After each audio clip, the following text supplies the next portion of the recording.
Ladies and gentlemen, ever since the Queen's Gambit came out in October of 2020, we have been constantly searching for a real-life Beth Harmon. Well, now we might actually have one. Her name is Eline Roebers, or Roebers is the way it's supposed to be pronounced. I think the Dutch, y'all make your names really difficult to pronounce, like for no reason. But she is very quickly rising up the ranks. In the past few months, she has won a ton of tournaments. She's gained nearly 400 rating points. And today we're going to cover 3 of her games and just the storyline behind who she is. When I first saw the article from chess.com, which came out a couple of weeks ago, I was actually shocked. She kind of legitimately looked like Beth Harmon, like the short hair, the hair color, and everything. And I was like, whoa. And now she has kind of the accolades as well. So 3 games, and then we're going to take a look at her rating chart. This one is from August 2021. She had the time off during the pandemic, and now she's kind of back in playing a tournament in Belgium, and her opponent is an international master also from the Netherlands. She begins the game with e4, and her opponent plays with what's known as a Peert's defense, or I guess a Peert's modern, because black plays g6, d6, and all of this, and this is actually what higher rated players like to do against lower rated players. They sometimes will not play like a Sicilian or e4, e5 because the theory there is so thorough that you could kind of force a draw with white if you want. If you want, that option does exist. So instead, what players will do is they'll play this very confrontational setup that the computer's not the biggest fan of. Like, there's a reason you don't see the Peert's defense at the top level in the Tata Steel tournament, for example. And that's because it's better for white. White just gets the full center. If they know what they're doing, at some point they'll launch a devastating attack. So, yeah, I mean, in this game, you see Eline kind of just doing exactly that. She puts the bishop and the queen battery together, maybe down to h6 to trade with this bishop. She supports her center very well. And at some point, she actually begins assaulting the queen side with the move a4. Because black put this pawn out here, black has the option now of defending this pawn, and that just looks really depressing. Why would you ever do that? Because you block in your light-scored bishop. Or bringing this pawn forward and having to defend it with your a pawn, like this. So what white will do now is white will just play the move c3. And c3 is like, well, you're going to have to take me, right? And now you just help me build back my center. So my position is really, really nice. Your alternative to c3, b takes c3, is playing something like c5, for example, and just maintaining this pressure on my center all the way here. The computer here also very much likes this move e5. And the point of e5 is that if you take, black takes with the knight and now has a bishop to target here. And if you take, if you don't take, if you just push like this, then cracking open the position is much easier for black. So for example, takes, and it looks like white is just going to be winning a pawn, but black can, first of all, take back here, and second of all, just assault the center with their own pawns. We're getting into the hypotheticals here because I'm just trying to draw your attention to the fact that systems like this with black are super difficult to handle. And if you just allow white to build up a super strong center, then even with a 200-point gap between the players, a player with white has a very simple game plan, which is finish development, castle, and now just has a really good position. Just much more center space, no weaknesses at all. And black is still trying to instigate. So this is, again, the sign of the higher-rated player trying to play the lower-rated player, take the fight to the lower-rated player at some point. And rely on their kind of superior skills. That's generally, that's how it works. So here, Eline begins active operations on the queen side. Bishop to b5. Understanding that the bishop will live there forever because the pawns are overextended. Targeting the knight and trying to take on c5 if this knight is not able to recapture and protect this. If black takes on d4, white can just take with the knight and is relatively happy, can go to c6. And that pawn is still a liability. So, black plays queen c7. White brings the rook to c1. Black brings the f rook to c8, indicating that the battle will be on this side of the board. And we have rook fd1, takes, and knight c5. I told you just now, right? White is going to be happy if this happens. But how does white go from being better to winning the game, right? So let's see that in action. The best plan here by white is to play queen to f2, to rotate the queen over, to pressure here, maybe walk out this way and do something on that side of the board. But bishop, there's absolutely nothing wrong with this move, bishop to c4. knight fd7, and now she moves her bishop back to a2. The point of this is that the bishop is now no longer a target by the queen and the rook. It targets the weak f7 pawn. You always have tactical opportunities in the future of the game if they present themselves. And also, let's not forget that these squares are really nice for the white knights.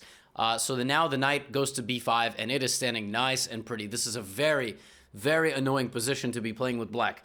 Black plays knight b6. And here, perhaps, a slight inaccuracy. This is really a move you'd rather not play, and that move is pawn to b3. You'd rather not play this move because obviously you've damaged your own bishop here a little bit. But understandably, a4 is looking a little bit weak here. The move bishop d4 here is a nice move. The point is that after something like takes, there is queen d4 check, right? So at the very end of the sequence, you can kind of protect the pawn on a4 by playing the move bishop to d4. Granted, there is obviously also this, right? The defense like that. So b3 is a move that you don't necessarily want to play, but because white has such a nice position, even if you play passively, you're not worse. So that shows you all you need to know about playing the Pierce Modern with black. Risky opening. Even if white messes up, white is not even worse. So bishop g5, right, with the idea to maybe play knight d5 in the future. Here, this knight goes back to a6, right? So the point of knight a6, white was setting up some tactical stuff here, but knight takes d6 just doesn't work. Because if there's this, but you have check. So you have to be very careful. But there is a move here after knight to a6, which black is trying to play knight b4, right? Playing to play knight b4, plant the knight, force the bishop back. Try to find this move. This move is not obvious at all. Like the point behind this move is not obvious at all to probably most people. White here plays the move b4. And you would say, why did she do that? Why would you lose a pawn and potentially have a knight under attack? Like that just, I don't understand it, right? Why would you do that? Well, if the knight takes on b4, that also doesn't look that bad. The idea is, of the move b4, is that you're activating your bishop for the long run. You say, well, why didn't she just not play the move b3? Totally understand your point. Totally fair point. However, there is a bigger justification than that. When the pawn, bishop takes c3 was played in the game, but the point of b4 a takes b4 is that it's not just that white sees this, it's that white is going to play it. Yeah, bishop takes f7 check. What was the idea?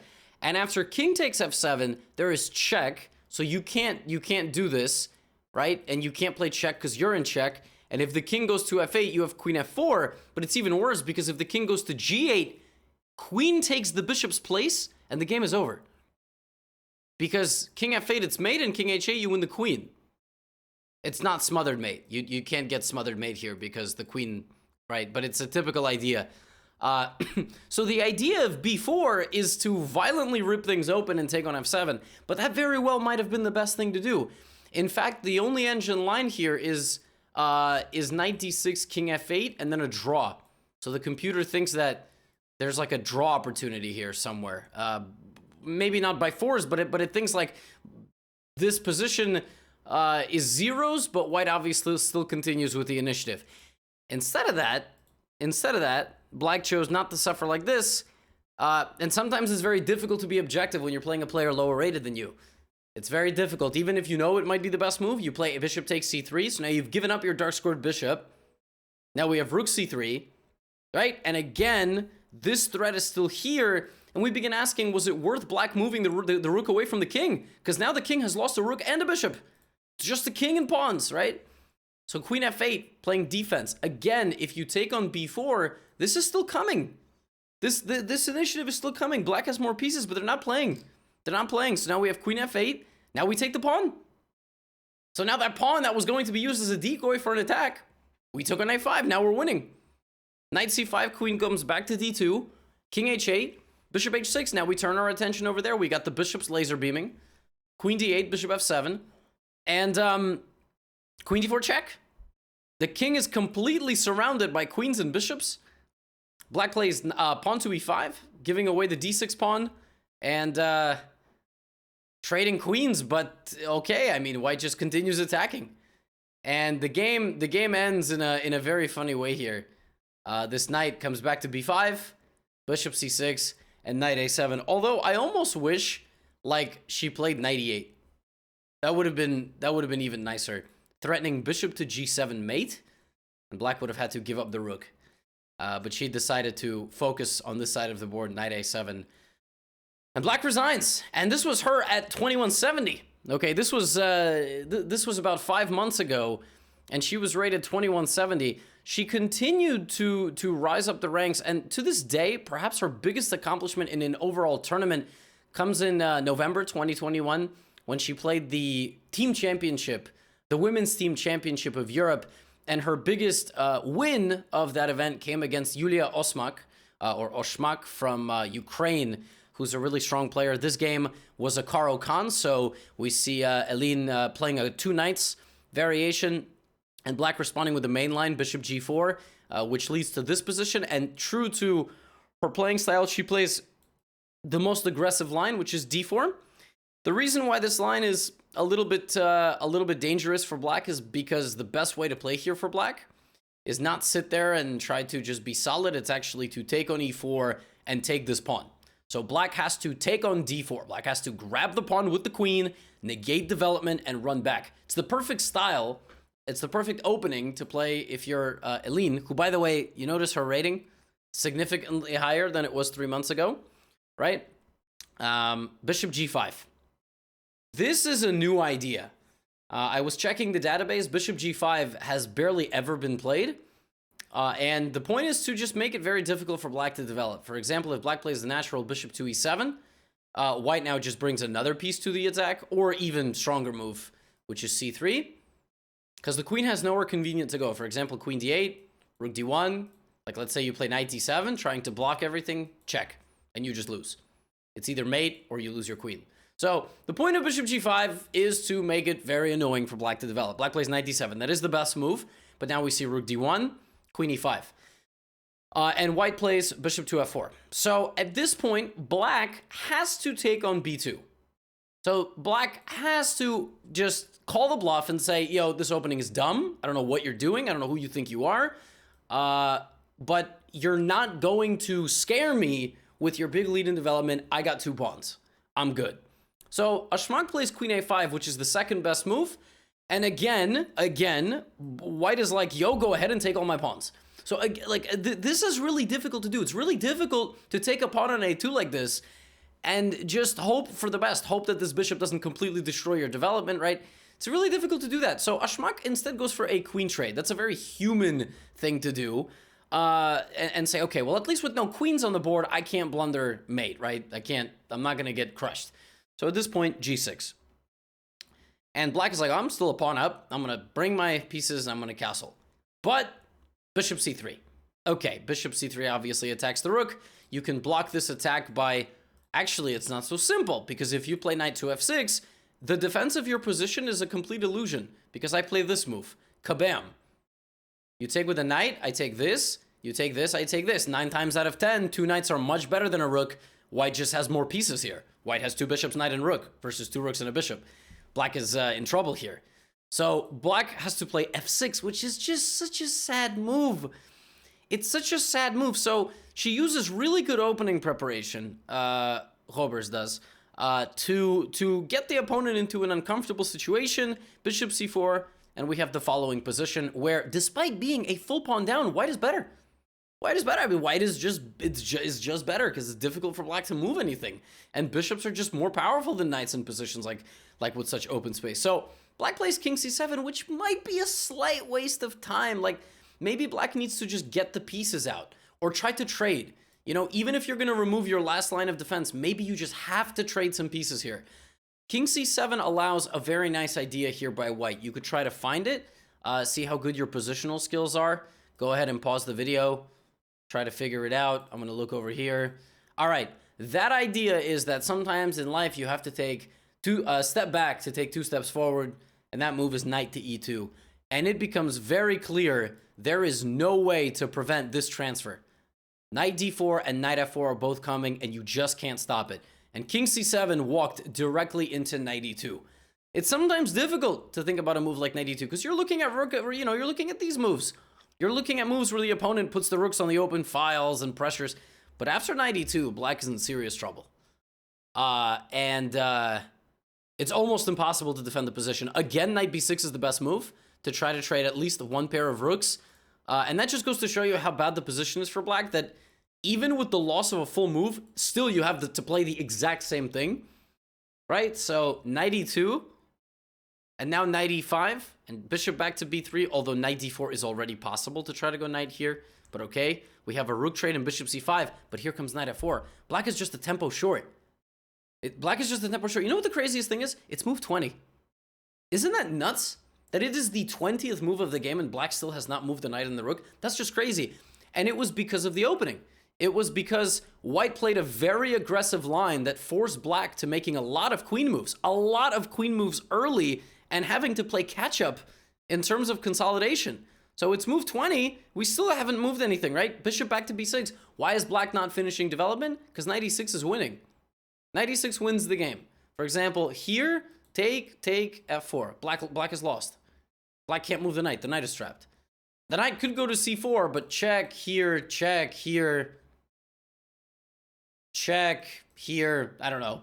There's probably a win somewhere. Bishop f6. I don't know. I just assume this is winning somehow. It is. But you'll have to work on it a little bit, man. Rook e1. Get the king away from the knight. So bishop goes back to b6. And the ever so slight change of direction by this bishop allows Eline to play bishop b4. And we are just not letting this knight move.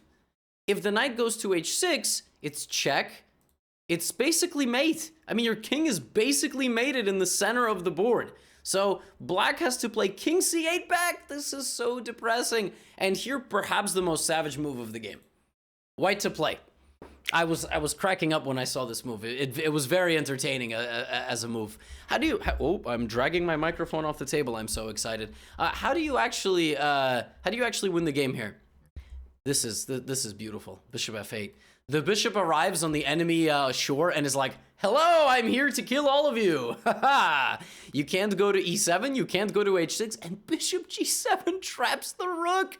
The only way to prevent this is to move the h-pawn. It's been 22 moves by black, and black still hasn't moved the rook and the knight.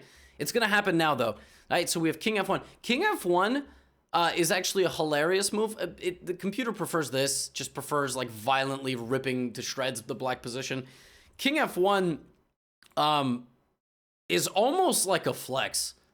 You know, sometimes I've played bullet games where I'm up like a queen, a rook, a knight. My opponent doesn't resign. And just for like to annoy my opponent, I just move my king back and forth because I'm like, I don't know if that's what she's doing here. Maybe she has a long-term plan to play f4, get rid of the knight, right? And she can't because she's pinned. I almost want to feel like king f1 is one of those moves. She's like, my position's so good, I'm just going to disrespect my opponent. Just king move in the middle of the game, right? I mean, she did it, right? She did it. So black has no moves.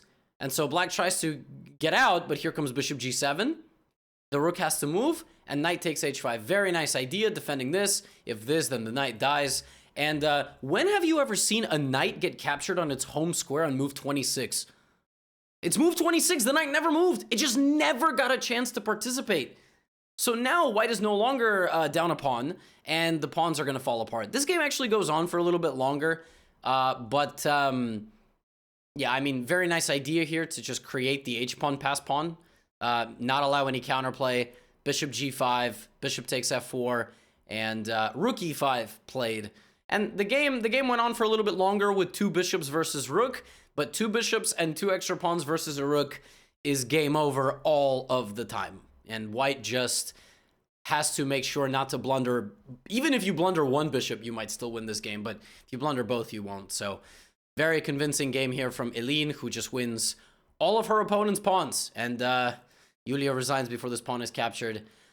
Very, very nice game. I mean, this is exactly the way you're supposed to win at the 23-2400 level. You're supposed to use an initiative from better opening preparation to convert into an advantageous middle game that you just navigate better than your opponent. And that's exactly what she did. This was a tournament where she earned her first IM norm in the Women's Team Championship. She went 7 out of 9. This was the highest rated player that she defeated, probably to this day, at least at that time. But the final game, and the game that inspired this video and this entire article, comes from a game that she played in a German chess tournament I will get the name for you right now because, you know, it's a German word. It's impossible to pronounce. She played this in January 2022, so just a couple of weeks ago. I wanted to make a video sooner, but I had my own tournament. She played in the Untergrombach Open. And in the final round, she was playing against Vyacheslav Ikonikov, who's a Russian grandmaster. He had 5 points out of 6. She had 5.5 out of 6. And she was playing for first place. And this game, she's playing with black.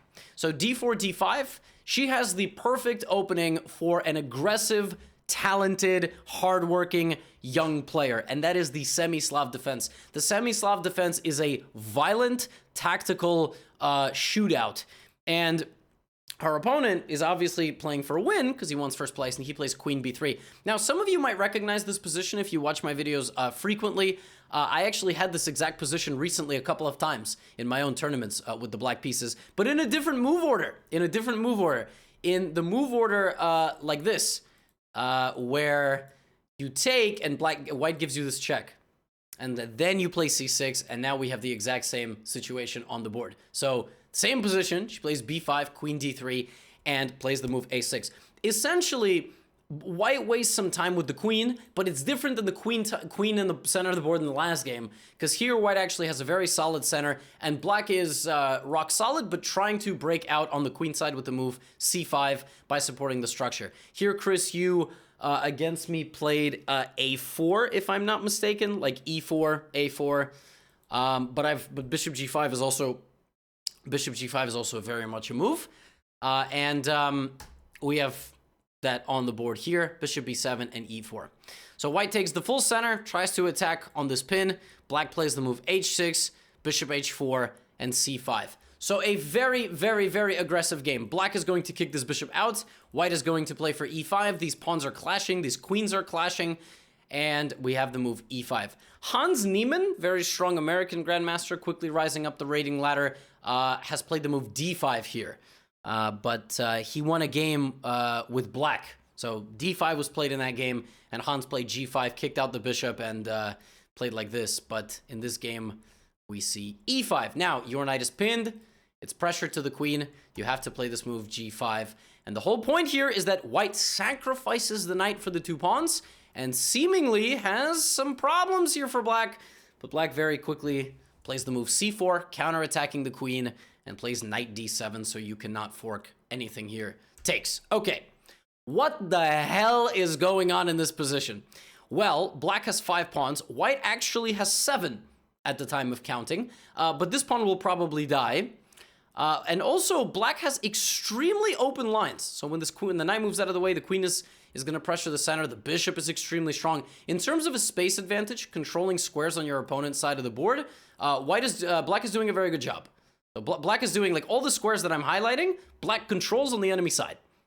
Right? It's a tough position to play with white. Now here you have a lot of moves. You have knight takes f6, you have rook g8, rook c8, but Eline decides to attack the grandmaster immediately and shows 0 respect. The best move here for white is to play the knight back to d1, because knight on e3 will stand very nicely if it ever reroutes. Yeah, I mean, basically these pawns it's a question of whether they're an asset or a liability. In this case, they are very much an asset for black, restricting this bishop, restricting the knight. But like this, the second you begin pushing them forward, they could be a liability. But Ikonikov plays the knight to a4, which is, it's a little questionable because it has no way home now, right? Spider-Man. But if knight d1, knight e3, then the knight very much does have an opportunity in the future. Clearly, he didn't like something there. He didn't like the fact that when the knight arrives on e3, this move is possible, right? So he'd rather play a move like knight a4, where he never has to worry about the move c3 because he controls it. So, you know, black might play queen a5, and then he'll play b3, and the knight will be very strong. So now that c3 is impossible, Eline obviously has to come up with a different plan. And her different plan is to play c3 anyway. Oh. This must have been overlooked by the Russian grandmaster or underestimated, which is something that happens very often to teenagers in the chess world, particularly females. All right? So don't underestimate the person that you were playing. I'm not saying he did. I'm just saying it's tough to be a girl in the world of chess. You really got to make a name for yourself. You got to avoid a lot of nonsense. Just watch my podcast with Anna Kramling. That's where we talked about those kinds of issues. So c3, very nice move here. Attacks everything. What is white going to do? Well, first things first. Can you take? No, you cannot take, because even though you're up 3 pawns for a moment, I play this move. Now we have this. I have that. You cannot defend with the queen. In fact, you cannot defend at all, because if you play knight b2, boom, and you lose. And if you play knight c5, I mean, okay, I'm going to take. It's not okay. So Ikonikov now has to be very careful. So he plays queen e3. Knight queen e3. Now here bishop c6 should be played to target the knight and force this. And I mean, you now just have a passed pawn. All right, that's a big asset there for you. But Eline plays knight b6. Knight b6 allows a slight consolidation by white. You also can play queen a5 here instead of knight b6. The slight issue with knight b6 is that white can actually take. And after c takes b2, which I guess was the idea, this position is not that horrible, right? So white is actually still kind of okay in this position. White is not just getting completely destroyed, although, yes, life on the king side is very unpleasant, as the bishop and the rook stare you down. So white has to find this knight b6 idea. But white decides to play b3, and now we have takes, and queen b6, and we see this this cb situation very, very unpleasant. Very, very unpleasant. That pawn on c3 is extremely strong. So Ikonikov brings the bishop back to f4, but you'll notice, just like in the game against Ashmak, it's moved 20, and white has barely moved any pieces. It seems to be his playing style of Eline. It just sort of freezes the opponent's pieces, right? Rook d8, bishop e5. It's still nothing's moving. Still nothing is moving. But now, again, you have a really good position against potentially the strongest player in your life that you're going to beat. What do? How do you win this position? Maybe you go for bishop h6, but then there's f4. This bishop is really strong holding everything together, right? So what do? Do you play bishop d6? I don't know. What are you playing for? Do you play c2? You don't really want to do that. She plays b3. Plays b3. Obviously, this can't be taken, right? Tries to break through on the queen side. Computer doesn't like it. It looks very decent from a human standpoint. But the problem is that white can consolidate, and white does. The winning line here is c2 first. And when the rook comes, now b3. And the point is that, for example, queen takes b3. It's check, king e2, and now the absolutely absurd rook h4. And if f3 preventing rook e4, you just obliterate this fake defense that white has built. Your rook comes around and takes on d4, and after takes, white has made it. White has absolutely no way to prevent this insane attack. Queen takes c2, bishop c5! And if you take, it's mate. I mean, imagine beating your first GM like this. This is a violent beatdown. You're gonna call an ambulance after this game. So c2 to distract the forces and then infiltrate on this side is crazy. She misses it and allows Ikonikov to more or less begin consolidating. But obviously time is ticking, right? So we have bishop h6 and now queen g3. The best move here is, again, you just gotta part ways with this pawn. It's so hard to do, but you gotta part ways with this pawn. But it's an insane position, right? So bishop h6, white moves the queen out of the way, and we have this check, but it doesn't even scare anyone because, the rooks are coming. If white is able to bring the rooks together, the c-pawn's not going anywhere. So king d7. Eline runs with the king to try to connect her own rooks and says that her king is safer in the center. White plays rook b1, kicks out the queen. White is now winning if white finds the correct defense. Bishop c2 is the way to play here. Just getting the bishop to get out of the way of the queen. The queen sees the pawn. The pawn has no way forward now. But f3 played. The point of f3, he's trying to do this and put the king on f2. It's a wild position. Bishop d2 check. The king is out of the way. Oh my goodness. Bishop c6. White is now winning. White is now winning if white finds queen g7. Rook f8. Rook b8. Oh my goodness. Everything is falling apart here. Right, because if you take queen f7, it's checkmate. Rook b8 is an amazing move. Queen a2, setting up a counterattack. And now, with low time on the clock, this is a super stressful position to play for both players. It's not easy at all. It's very easy to be the spectator. White runs his king out to g3. Bishop back to e3. Queen f2 is on. It's a huge threat. Rook f1 protects. Queen A3. You have to protect your own rook from the infiltration over here. And now, white blunders. White blunders in low time and plays queen takes h8, with the idea being that after you give up the queen for the 2 rooks, there is this move. Bishop takes d4, a seemingly impossible counter shot. If you take, it's check and I win this, and the bishop goes back to f4. Instead, Eline plays bishop takes f6. Now the pawns have fallen. Rook h7, king h7. The king is getting consolidated. e5, bishop kicked out of the middle of the board. And believe it or not, white is still better here, but this must have felt like such a dump of energy for white. Because, I mean, you've blown it all. Where's your queen? Where are your 2 pawns holding down the black position? He plays bishop takes f7, still looking for tactics. It would have been better to play rook into b7 and bring the bishop back. But again, bishop e4 is such a hard move to play. Just bring it back and kind of continue the game. Instead, Ikonikov falls for the trap of just continuing on with the tactics and allows the king to get out and the queen to infiltrate, and now the king is safe. The king is always going to be safe around this bishop. The c-pawn will decide the game ultimately, and yeah, I mean, if black didn't have the c-pawn, it'd be a totally different game, but black just builds around the c-pawn, and it's going to be a queen. It's going to be a new queen. Rook c6, the king runs out to f5, and Ikonikov resigns. Eline wins the game and the tournament with 6.5 out of 7. And with this, we'll probably cross 2,400. So she will most likely in the February 2022 rating list be a 2,400 rated player with 1 IM norm. She's such a boss, she's not even getting the FM title. You have to apply for it. She doesn't even want it. She's trying to become immediately an international master or a GM. And you know, sometimes your first win against such a big rating or a big opponent comes with some nerves.